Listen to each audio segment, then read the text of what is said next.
D K Shivakumar ಅವರ ಮನೆಗೆ ಅದಾನಿ ಅವರು ಬಂದಿದ್ದಾರೆ ಸರ್. ಘಟನಾ ವಿಚಾರವಾಗಿ ಈ ಮಾತುಕತೆ ನಡೆದಿದೆ ಅಂತ ಸರ್. ಕೇಂದ್ರದಲ್ಲಿ ರಾಹುಲ್ ಗಾಂಧಿ, ಸೋನಿಯಾ ಗಾಂಧಿ ಎಲ್ಲರೂ ಕೂಡ ವಿರೋಧ ಮುಖಾಮುಖ ಪ್ರಧಾನಮಂತ್ರಿಗಳಿಗೆ, ಈ ದೇಶದ ಪ್ರಾಮಾಣಿಕ ಪ್ರಧಾನಮಂತ್ರಿಗಳಿಗೆ ಅದಾನಿಯ ಚೀಲ ಅಂತ ಹೇಳ್ತಾರೆ, ಏಜೆಂಟ್ ಅಂತ ಹೇಳ್ತಾರೆ. ಅಮಿತ್ ಶಾ ಅವರಿಗೆ ಅದಾನಿಯ ಚೀಲ ಅಂತ ಹೇಳ್ತಾರೆ. ಮತ್ತು ರಾಹುಲ್ ಗಾಂಧಿ ಮತ್ತು ಪ್ರಿಯಾಂಕಾ ವಡ್ರಾ ಒಂದು ಸೌನೆ ಅವ್ರ ಲಗ್ನಕ್ಕೆ ಸಹಿತ ಹೋಗುವುದಿಲ್ಲ. ಆದರೆ ಈ ರಾಜ್ಯದ ಮುಖ್ಯಮಂತ್ರಿ ಅವರ ಮದುವೆಗೆ ಹೋಗ್ತಾರೆ, ಯಾರು ರಿಲಯನ್ಸ್ ಅಂಬಾನಿ. ಅಂದರೆ ರಾಹುಲ್ ಗಾಂಧಿಗೆ, ಪ್ರಿಯಾಂಕಾ ವಡ್ರಾಗೆ ತಮ್ಮ ಪಕ್ಷದಲ್ಲೇ ಕಂಟ್ರೋಲ್ ಇಲ್ಲ, ಅವನಿಗೆ ಕೇರ್ ಮಾಡ್ತಾ ಇಲ್ಲ. ಅದಾನಿ ಅವ್ರು ಭೇಟಿ ಆಗ್ಲಿಕ್ಕೆ ಬಂದಾಗ ಛತ್ರಿ ಯಾಕೆ ಹಿಡಿದಿದ್ರು? ಮುಖ ಯಾಕೆ ಮುಚ್ಕೊಂಡು ನೀವು ಭೇಟಿ ಆಗ್ತೀರಿ? ನಿಮ್ಗೆ ದಮ್ಮು ತಾಕತ್ತಿಲ್ಲ ಏನು? ಅದನ್ನು ತೆಗೆದ್ರೆ ಅವರು ಅದಾನಿ ಹೊರಗೆ ಬರೋದು ಎಲ್ಲ ಮಾಧ್ಯಮಗಳಲ್ಲಿ, ದೃಶ್ಯ ಮಾಧ್ಯಮ ಬಂದಿದೆ. ಒಂದು ಛತ್ರಿ ಹಿಡಿದ್ರಿಂದ ಏನು ಲಾಭ?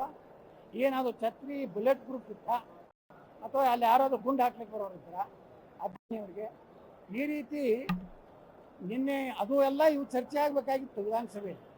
ದುರ್ದೈವ, ಇವರು ಸಹ ನಾವು ಅಹೋರಾತ್ರಿ ಧರಣಿ ಮಾಡ್ತೀನಿ ಅಂದರು. ಈಗ 3 ಗಂಟೆಗೆ ಸದನ ಕರೀತಾರೆ, ಬಿಲ್ ಎಲ್ಲ ಪಾಸ್ ಆಗ್ಯಾವ. ನನಗೆ ಅನಿಸ್ತಾ ಇದೆ ಇವತ್ತೇ ಎಕ್ಸಾಮ್ ಆಗ್ತದೆ. ನಾವು ಎದಕ್ಕೆ ಸಾಥ್ ಕೊಡ್ಬೇಕು? ನಾವು ಚರ್ಚೆ ಮಾಡಬೇಕು. ನಾವು ಚರ್ಚೆ ಮಾಡಕ್ಕೆ ಬಂದೀವಿ. ಈ 7 ದಿವಸದ ನೀವು ಧರಣಿ ಮಾಡಿದ್ರಲ್ಲ, 6 ದಿವಸ, ಸೋಮವಾರದಿಂದ ಶುಕ್ರವಾರ, ಇವತ್ತು ಸೋಮವಾರ, 6 ದಿವಸದ ಧರಣಿಯ ಫಲಪ್ರದ ಏನು? ನೀವು ಹಿಂದೆ ಬೆಂಗಳೂರಿನಿಂದ ಮೈಸೂರು ಮೂಡ ಹೋರಾಟ ಮಾಡಿದ್ರು, ಪಾದಯಾತ್ರೆ. ಏನು ಹೇಳಿದ್ರು ರಾಜ್ಯಾಧ್ಯಕ್ಷ? ನಾನು ಮೈಸೂರು ಮುಟ್ಟುವಾಗ ಸಿದ್ದರಾಮಯ್ಯ ರಾಜೀನಾಮೆ ಕೊಡ್ತಾರೆ. ರಾಜೀನಾಮೆ ಕೊಡಲಿಲ್ಲ. ಮುಂದೆ ಎಷ್ಟೋ 1 ವರ್ಷ 1.5 ವರ್ಷ ಮುಖ್ಯಮಂತ್ರಿ ಹೋದ್ರು. ಈ ನಾಗೇಂದ್ರ ಹೋರಾಟ ಮಾಡಕತ್ತೀವಿ. ಪಾಪ ನಾಗೇಂದ್ರನ ಒಂದೇ ಟಾರ್ಗೆಟ್ ಮಾಡ್ತೀವಿ. ನಾಗೇಂದ್ರ ಈಗಾಗಲೇ ನಾವು ಏನು ಹೈಕೋರ್ಟ್ನಲ್ಲಿ CBI ತನಿಖೆಗೆ ರಮೇಶ್ ಜಾರಕಿಹೊಳಿ ಅವರು, ನಾನು, ಕುಮಾರ್ ಬಂಗಾರಪ್ಪ, ಅರವಿಂದ್ ಲಿಂಬಾವಳಿ ಎಲ್ಲರೂ ಕೂಡ ಹಾಕಿವಿ. ಈಗ ಅದು ನಡೆದಿದೆ.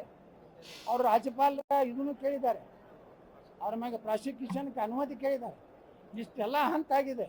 ಈಗ ನಮ್ಮ ಟಾರ್ಗೆಟ್ ಇರೋದು ಡಿ ಕೆ ಶಿವಕುಮಾರ್ ಅವ್ರ ಸರ್ಕಾರ. ಬಡಗದ ಬಗ್ಗೆ ಚರ್ಚೆ ಇಲ್ಲ, ಯಾರಿಗೂ ಹಣ ಕೊಟ್ಟಿಲ್ಲ, ಅಭಿವೃದ್ಧಿಗೆ ಹಣ ಇಲ್ಲ, ನೀರಾವರಿಗೆ ಯೋಜನೆಗಳಿಗೆಲ್ಲ ಸ್ಥಗಿತ ಆಗ್ಯಾವ, ಕಾಂಟ್ರಾಕ್ಟರ್ಗಳು ಉರುಳು ಹಾಕೋತಾ ಇದ್ದಾರೆ. ಅದನ್ನ ಚರ್ಚೆ ಬಿಟ್ಟು ಬರೇ ನಾಗೇಂದ್ರ ಜಪ ಮಾಡಿದ್ರೆ ಬಹುಶಃ ನಾಗಶೇಷನ ಹೊರಗೆ ಬಂದು ಆಶೀರ್ವಾದ ಮಾಡ್ತಿದ್ದ. ಅಷ್ಟು ನಾಗಶೇಷನ ಇದು ಮಾಡಿ ಜಪ ಮಾಡಿದ್ರೆ ಆ ನಾಗೇಂದ್ರ ಅಲ್ಲೇ ಬಂದು ಕುಂಡಿರ್ತಾನೆ, ನಕ್ಕೋತ್ ಕುಂಡಿರ್ತಾನೆ. ಸುಮ್ಮನೆ ಇವರು ನಗ್ತಾರೆ, ಅವ್ನು ನೋಡಿ ಧಿಕ್ಕಾರ ಆಗ್ತಾರ, ನಕ್ಕೋತ್ ಧಿಕ್ಕಾರ. ಸೀರಿಯಸ್ನೆಸ್ ಇದೆಯಾ? ನೀವು ಅಟ್ಯಾಕ್ ಮಾಡುವಂಥದ್ದು ಮೂಡ್ ಹೆಂಗಿರ್ಬೇಕು? ಒಂದು ಅಪೋಸಿಷನ್ ಅಂದರೆ ಅಟ್ಯಾಕ್ ಮಾಡಿದ್ರೆ ಸೀರಿಯಸ್ ಇರಬೇಕು. ಡಿ ಕೆ ಶಿವಕುಮಾರ್ ಒಳಗೆ ಬಂದ ಕೂಡಲೇ ಇವರು ಜಂಗಾಬಲ ಹುಡುಗೋಗ್ಬಿಡ್ತಾರೆ, ಸುಮ್ಮನೆ ಕೊಡಿರ್ತಾರೆ. ಯಾರು ಓದಿರ್ಬೇಕು. ಕೆಲವೊಂದು ಮಂದಿ BJP ಅವರು ಇದಕ್ಕೆ ವೋಟ್ ಹಾಕಿದ್ದಾರೆ, MLCಗೆ.